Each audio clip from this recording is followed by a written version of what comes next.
morning, everyone. It is Friday at 11, so time for my art journaling live demo where I play in my art journal, and hopefully you guys are playing along.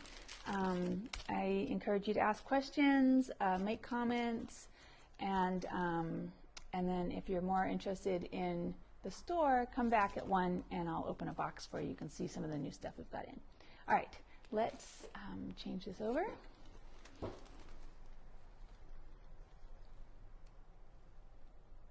Okay, let me know if that's off in any way.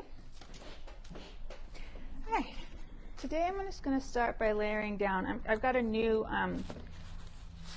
you know what, it's been a while since I've done a flip through, so let's just do a second where I show you. I've been working on this for the whole year of the pandemic, and so let's see if you can see all the pages. Yeah. So let's give a quick flip through, and you can see some of the different color combinations I've tried. Some of them I've left kind of subdued. Well, not really, that's not me, but you know, some of them I've layered up on and added extra stuff. This is probably the least amount of work that I'll do on something in terms of the colors or how much texture's on it. You can see my resist phase. This is one that I went in and I doodled on afterwards as an example. So I now consider this unfinished because the doodling is a little haphazard. So I either doodle more or add more texture and color. This one's a little blank. Maybe I'll go back in and do something with that at some point. This one's kind of fun. Oh, I really enjoyed the yellow on this one. It really popped. This one was around Christmas and Hanukkah. This was me trying to be monochromatic. Worked out pretty well. Oh, and then I skipped a few pages. Got to fix that. This one had a bunch of collage layers underneath it. Still not sure it's finished. I might go back and add more of that. Yeah, this is the one I think I did last week, where at the very end I threw down a bunch of this obnoxious pink, and I love how it's sitting on top. So, and then I have a couple pages I skipped. There's this one. I can't remember when I did this one. I should probably date these somewhere somehow. But this is when I was playing with those the Scribbler pen tube or paint tubes that I had, and they didn't work so well, so I'm not going to bring those in. So anyway, I'm going to go ahead and work on the next page here, and I'm going to start. I'm just going to do my bog standard technique for me, which is to start with a bunch of texture and to add color. I think I'm going to stick with acrylics today for the most part. Oh, I say that. I shouldn't say anything because you'll know I'll change my mind. But I do want this one to be watertight. So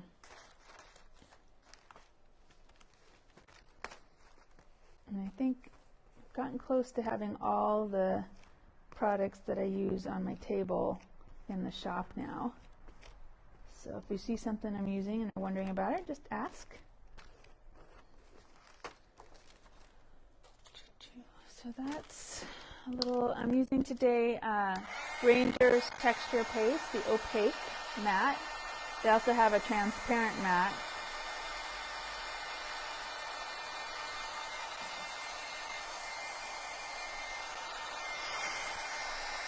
Let's see how fast this dries. Yeah, pretty fast. It's too fast. I'm going to use this Paper Artsy stencil next, this one with the numbers. This one, I want to say I have it in stock, but I'm not sure what brand it is now that I'm looking at it, so I'm not sure. The Chevron, yeah. I mean, I have other Chevrons, you know, stencils, so it's not like it's the only one, but oh, let's see, am I going to care if the numbers are backwards? No, they're not. They are backwards. Okay. That, I guess I do care because I just picked it up. I'm a little dyslexic, and sometimes moments like that confuse my brain. I honestly, one of the bigger places that my dyslexia gets in the way is when I'm getting on an airplane and my brain superimposes or it confuses between like the letters and the numbers. So like if my seat is A3, I'll sit in C1. And it has happened so many times that I can't just say that it was a mistake. It really is my brain doing it backwards, where someone comes along and says, I think you're sitting in my seat. And I say, no, there's no way. I'm so careful. And then I look at my ticket and someone points it out and my brain suddenly switches it around and I realize I am sitting in the wrong spot. Anyway, one of those things that happens. It's a very, very first world problem for me, but it does happen like that. Yes, yeah. Numbers are hard. This I do have in stock, but again, I can't remember what brand it is. It's like, Altenew maybe? No, sorry. Actually, I think this is Paper Artsy, and if it's not, then it's one of the new ones. It might not actually be on the website yet. Okay, so I just learned that this texture paste bubbles if you spend too much time on it. Distracting myself, dabbling a little.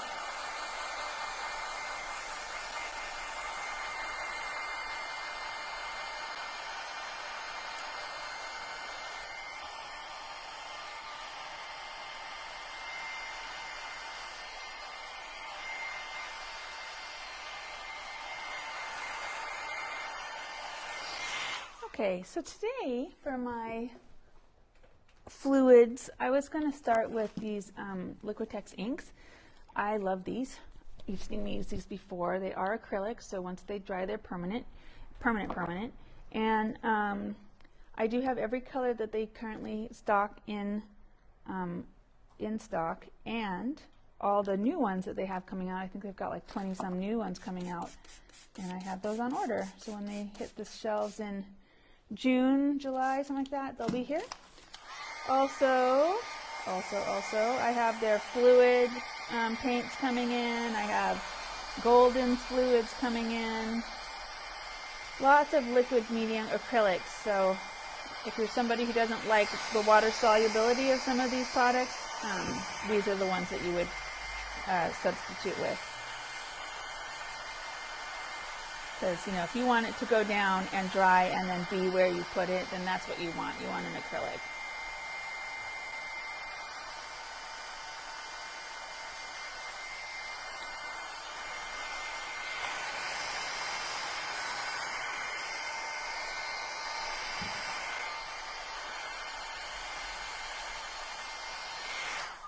Any eyeballs yet? I'm not actually looking at the comments. All right. Remember, I love it when you guys say hi. I love it when you come in the store and ask for the products I've used. I love it when you tell me that you are inspired to do something. It really makes this feel worth it. So let me know that you're watching. It means a lot to me. All right. So this is a distress paint. This color is Carved Pumpkin, and I put it down. You saw it went down as a medium body acrylic, and then I diluted it with water and made it a fluid acrylic, and it did its thing where it moved around. The color I used earlier was muted turquoise on this side. It's one of my favorites. I love the muted line from Liquitex. They have it in every kind of paint that they have, from the inks to heavy body, and it's muted pink, muted turquoise, muted violet. I'll just use that actually, since I can see it, and you can see that they've got a little gray in them. It's really what it is. When they say muted, they've grayed it down a little. And there it goes on. That is a full-on liquid. It's interacting a little bit with the distressed paint that wasn't dry. If it had dried, then it would not be doing that, because the distressed paint is permanent once it's dry.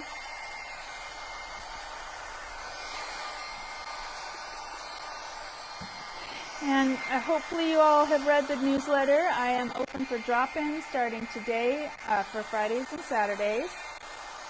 The store's closed next week while I do a little trip up to Seattle to help my parents out with a little stuff, and just to see them, check in on them. They're both vaccinated and finally feel like trips like that are a little safer. So we're going to go up and visit them for a few days, but I'll be back Friday and Saturday next week too. So Friday and Saturday, drop-in shopping, just come on in. If there are a lot of you, I'll ask some of you to wait until the numbers are manageable. We don't want to overcrowd the store. It turns out that my legal numbers of occupants is actually much smaller than you would think. Something like one person per 200,000 or 200 feet, which means that I'm actually only allowed to have something like 6 people in the store at once, which, you know, if you've been here, you know that I rarely adhere to that. But, you know, the COVID restrictions still say partial occupancy. So I'm going to respect that for now. And I think that for the most part, everyone has been very, very understanding and very patient, which I really, really appreciate. It makes us all feel safer. And I am half vaxxed and will be fully vaxxed in a couple of weeks. And so I will feel safer in terms of interacting with you all. And I encourage you all to get your vaccines because it is going to be a life changer for all of us. Okay, so what I'm doing now is just starting to get some layers down and multiple layers in certain places. So I get that tiling effect where, you know, I have layers interacting with other layers. You can see here I've got 2 layers of paint, 2 layers of texture, and the depth that that creates. That's what I personally look for in my work when I do this. I love, this is like a craft paper, and it's emitting a sort of woody smell when I heat it up, which I have to say, I love it. I love the smell. Campfirey. Either that or I'm just burning it, which is, maybe I should be considering that.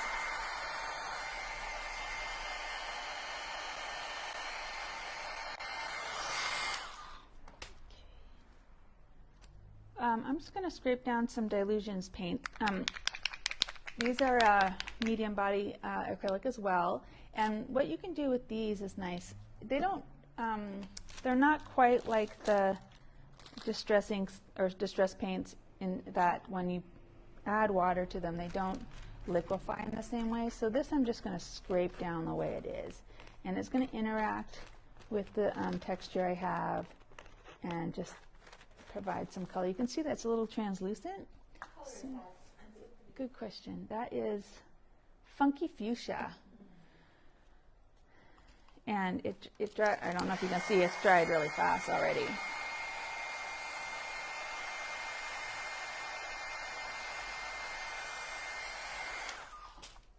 I like that a lot. I'm going to do that over here. Get into this corner. And you can see I'm not measuring my paints. I'm just splodging them down, and let's see if I can show you what I mean by the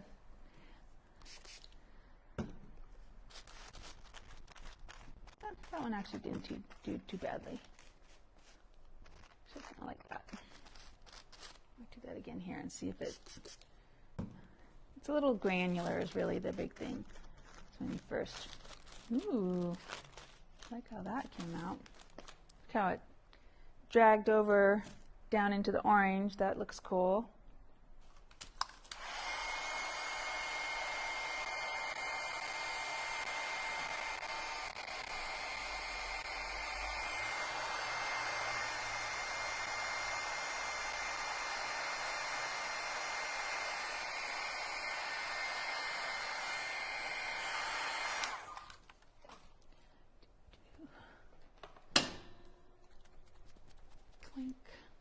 This is vivid lime green, and I'm just going to throw this down, see what it does. Down here. Oh, that is vivid. We meant it. So I'm diluting it, and then I'm dragging it, and then so I'm pushing the flood of water around in paint so that it interacts with the texture a little bit. I get a little more coverage out of it. Another product that is acrylic, I realize, is are these. These are Dina Wakley's spray acrylics, and they're kind of fun. They're gloss. Oh crap! I'm having one of those days. Ugh, sorry. Oh, did I swear? I didn't mean to swear. I don't. If you know me, you know I'm a swearer. Crap is pretty mild for me. All right, let's see if these work. They do tend to clog, so we'll see if any of these are hydrated enough to have a little skin that forms over the nozzle, which I will just pick off of this one, see if that helps. Okay, let's see if this works.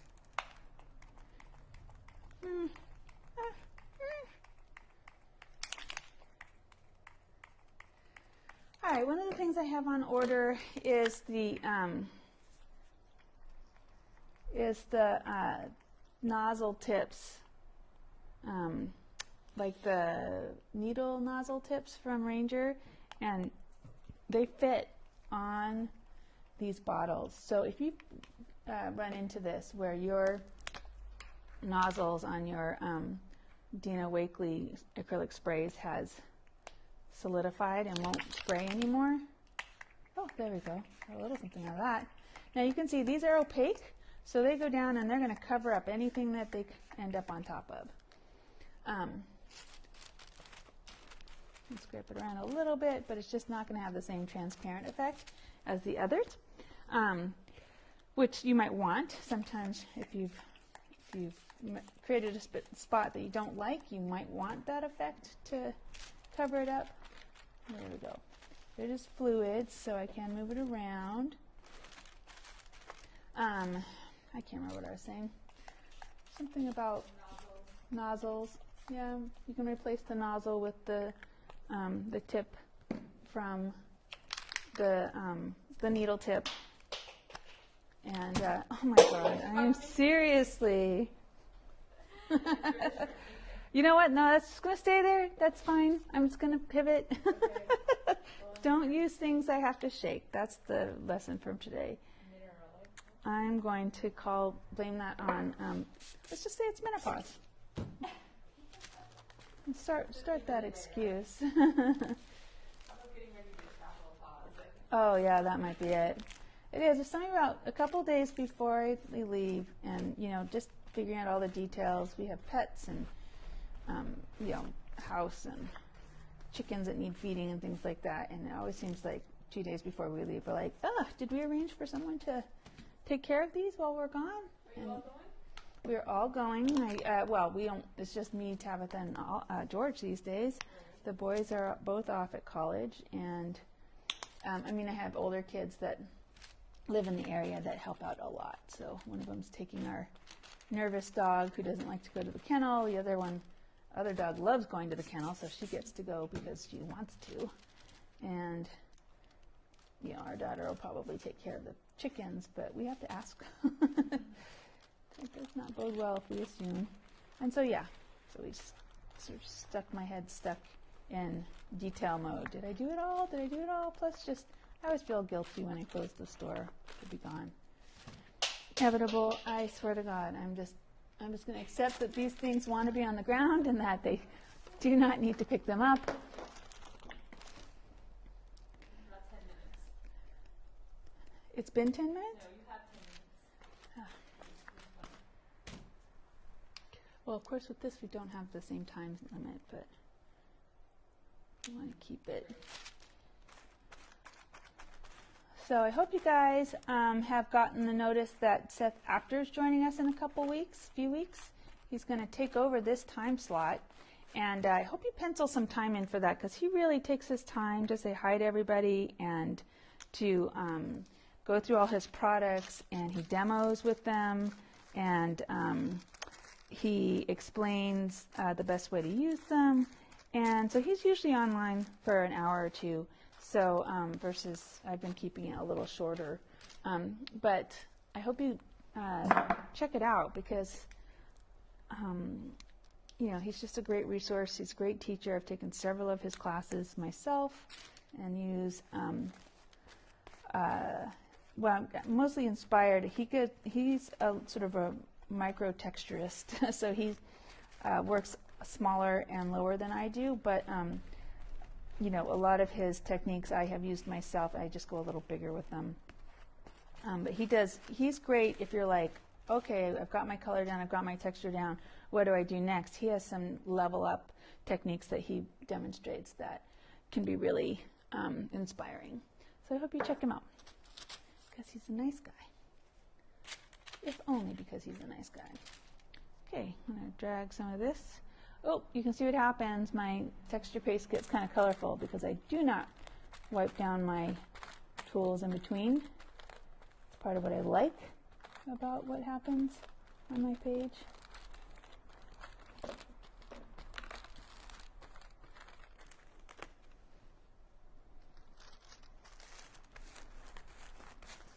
A little extra.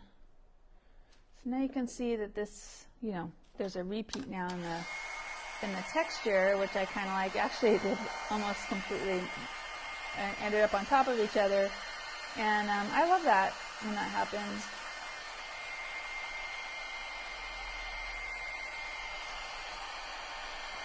So my goal today will be to get color and texture down on every part of the page. So I have a little work to do in this corner before I sign off. Let's see what happens. I'm actually going to use this color. This is a new paint for me. This is Eyes Ink. So I have lots of Eyes Ink, Aladdin Eyes Ink products, including Seth products.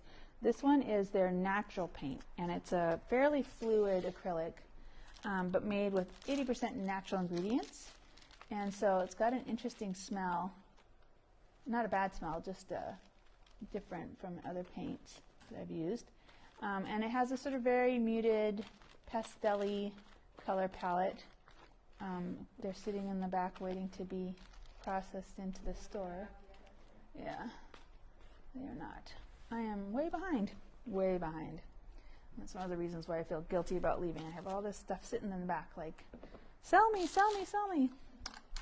Anyway, you can see the color's really pretty. This is a, let's see, what do they call this? They call this Bordeaux, which is interesting because I drink Bordeaux, and I can tell you that this is a little pink for that, but it's a very pretty color. And a nice consistency, and it is acrylic, I think. It's in French, so I can't actually tell you much about it because the ingredients are in French. All right, I'm going to do one thing before I go. This is not done anywhere near it, but I'm going to do something to pull some of this texture that's sitting in there up and out.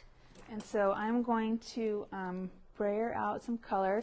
I'm going to do something I've been seeing people do online a lot. I'm going to use my jelly plate as a palette. So I'm going to open this. This is the citron color, Twisted Citron color from Tim Holtz. And I'm going to brayer and get my brayer nice and juicy with it. And I'm going to come in, and because I brayer it on, get a sort of nice thin layer on my brayer before I put it on, it pops that texture out. So it brings all that, here's this texture I put down on the very, very first thing I did, and you can see it pulls it back up through all those colors, through some of the other texture that I've put down, and highlights it, brings it back out. So this is a great technique. You can also do it by rubbing a stamp pad across your work. But I love doing this at various moments. And then, you know, if I even go on and paint more on top, those edges are still there, those moments are still there, and they still present themselves. And then one of the things that does, this is a great way to unify a spread, especially if you've got 2 pages and they're a little discordant. You can use this to lay down over top of both sides, and it can tie them together. Everything that's underneath it becomes a little bit more cohesive and sinks back. That's the whole idea behind layering up in general, is that you end up pushing everything underneath it down a bit, and the eye then pulls it together. So, hopefully you saw that happen when I did that. And yeah, that's not bad for a half an hour's work, right? Half an hour? Okay. All right, well, I hope you come back and join us at 1 for a product reveal. I have, let me turn this around. I have some fun stuff. I have a whole box that I've been sitting on. It literally came in 10 minutes after our reveal last week, and I have been waiting to open it with you guys. So come back then. All right. See you guys. Bye.